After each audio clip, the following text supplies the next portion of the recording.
overview of the English language GCSE, which all Year 11s will be sitting this year. I've begun with this slide because it actually shows you some very useful resources from the WJC. It's a web page, and you can see there the URL that you can type in to access past papers and mark schemes. And as you can see on the left, just click on the past papers link and this is what you'll see. You'll be able to access a range of past papers with the mark schemes, and we thoroughly recommend that as a way of revising, as a way of students checking that they understand the different question types for the exam.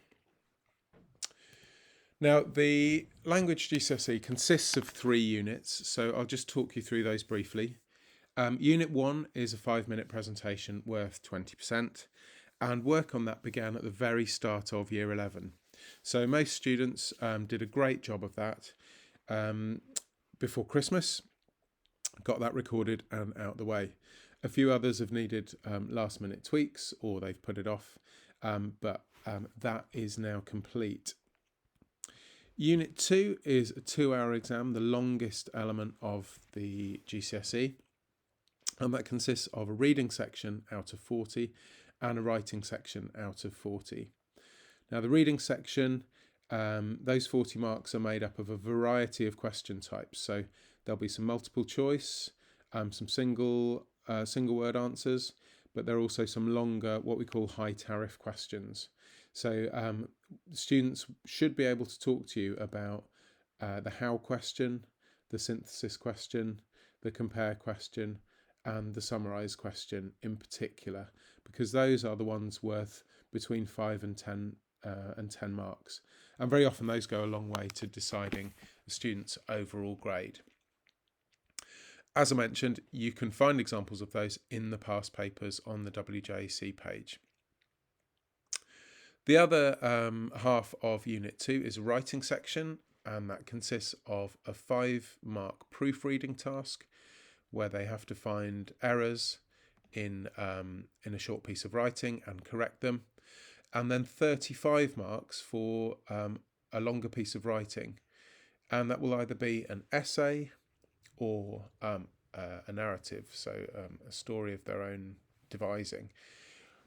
By and large, we recommend that students go for the essay, and we've done a lot of work on structuring and planning that.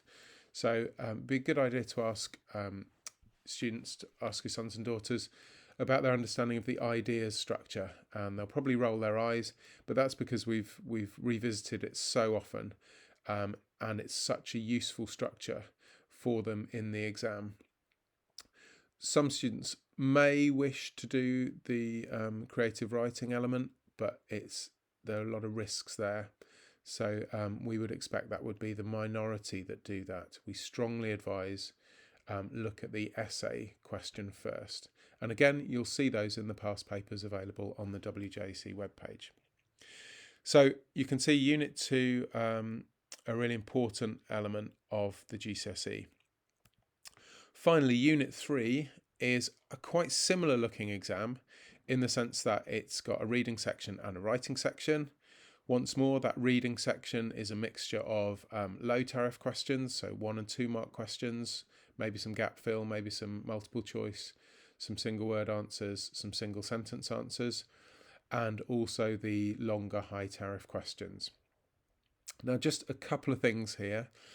Of the high tariff questions, there are 2, the compare question and the synthesis question, that will only appear once, and there will only be 1 in each exam.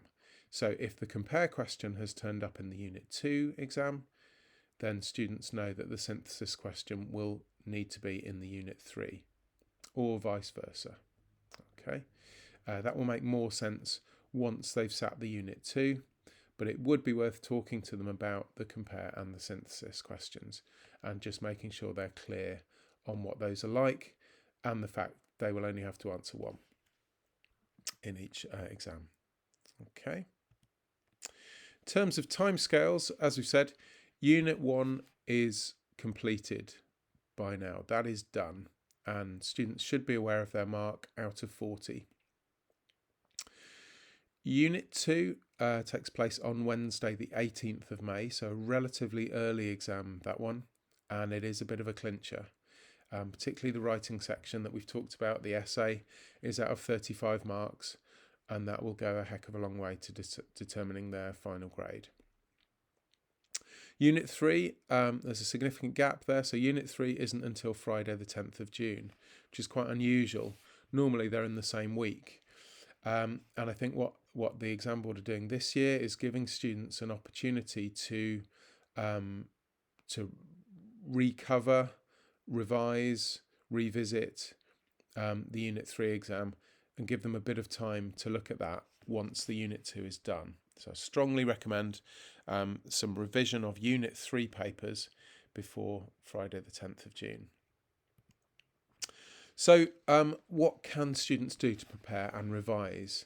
This is a big question because unlike the literature exam and the literature GCSE, which they complete in year 10, there aren't set texts. So with the literature, students knew that if they were experts on Heroes by Cormier and Inspector Calls, if they knew they were experts on those, they'd probably do okay in the exam. This year in year 11, it is different. There aren't any set texts, but what we have put together are a series of revision videos and tips to help improve your English language understanding. So the simplest thing to do is to type YouTube St Cyrie's English into a web browser, and you should see this page. This should come up. Now you can see some useful information about Key Stage 5 options lower down, and we shared this information with students about structuring your individual presentation. But I recommend you go straight into the St Cyrie's English channel.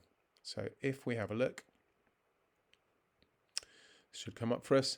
This is what it looks like. So click into St Cyrie's English and you'll see a whole range of different videos. If you scroll down, you'll move past the Litcast recordings, which are for year 10, and keep moving down, and this is the key section. This is where you'll find example questions from the language exams. So you can see here we've got Unit 2 and the money exam paper, and it talks you through different ways to approach the different questions. A key one here, for example, would be money. Question 7 is a how question, and it's worth 10 marks. So you can see a quick 13-minute video there talks students how to approach that how question. Similarly, we've got let's have a look. We've got a compare and contrast question here on the farming paper, a summarised question from the farming paper. And we have loads of paper copies of those available. So if students want to come and grab a copy of the farming paper, a copy of the money paper, then those are two that have their own video guides. Parents and children, similarly. All right, you've got a compare question, you've got a thoughts and feelings question here. Nothing is longer than 20 minutes, so they're very, very manageable. And we will continue adding to those. So on to the end, we'll go some from more recent exam papers and also some support with the writing section. Okay, I hope that's useful. It is, as we say, it is a bit harder to revise for. The best thing to do is revise in bursts and perhaps do one question at a time and then check your answers against the mark schemes. By now, students should be aware of sort of their relative strengths and weaknesses. Do they understand the processes with the how question? Do they understand that really synthesis is only about responding to at least 2 texts? Be a great idea to quiz them on that, but also to make yourselves familiar with the revision videos. Good luck, and please do get in touch with us at the English faculty if you have any questions. I'm Mr. Lillford, and thanks very much for watching.